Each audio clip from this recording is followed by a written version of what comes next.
এটাকে তাহলে আমরা AM ধরে নিলাম, মানে এজুমিং মিন, সম্ভাব্য গড় যাকে আমরা বলি।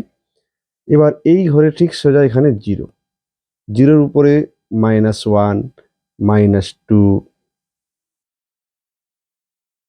এইটা জায়গাটা এখানে হবে, যেহেতু একটা ঘরে গ্যাপ দিয়েছি। আর এটা হলো তাহলে -2, আর ঠিক নিচে 1, তার নিচে 2। তাহলে এবার 75টা ধরলাম আমার এজুমিং মিন, তার ঠিক সোজা ঘরে হবে 0, উপরের ঘরগুলোতে হবে -1, -2, এরকম করে যত থাকবে চলতে থাকবে। নিচে ঠিক সেম, শুধু মাইনাস থাকবে না, প্লাস। এবার 20 আর 0 গুণ করলে 20 হয়, 15 আর 1 গুণ করলে 15, একে 15 হয়, আর 12 দেবো না 24, আর নিচে 25, একে 25 হয়, আর 8 দেবো না 16 হয়। এবার কি করতে হবে, এই যে FI গুলোকে আমাকে যোগ করতে লাগবে, এটা সামেশন বলে এই চিহ্নটাকে, সামেশন FI ইকুয়াল টু যোগ করতে হবে সবটাকে। তাহলে এখানে 10, 20, 30, 40, 50, আর এখানকার 5, 5, 10, 60, এখানকার 8 আর এখানে 2, 10, তাহলে হলো 70।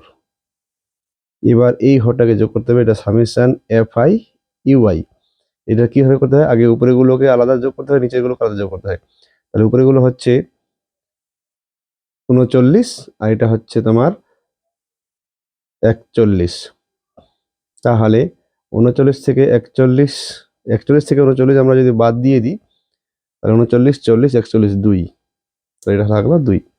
এবার সূত্রটি হচ্ছে এই অঙ্কের সূত্রটাই হচ্ছে মেন। তাহলে গড় ইকুয়াল টু, সূত্রটি হচ্ছে AM plus summation FI UI divided by summation FI into H. H হচ্ছে শ্রেণী দৈর্ঘ্য। তাহলে AM মানে এই যে ধরা আছে এখানে 75, আর এটা হলো 2, তার নিচে হচ্ছে 70, আর এইচ হচ্ছে এই যে AM থাকবে যেখানে, সেটা ঠিক সামনের শ্রেণীর ঊর্ধ্বসীমা নিম্নসীমার বিয়োগফল। তাহলে 90 থেকে 60 চলে গেলে 30 হয়। তাহলে এই 0 0 কেটে দিলাম, তাহলে 75 প্লাস 3 2 6, নিচে 7, 6 দিয়ে 7 দিয়ে 6কে ভাগ করতে হবে। তাহলে সেটা আমি যদি ভাগ করি, সেটা পেয়ে যাবো 0.75। তাহলে উত্তর হয়ে গেল আমার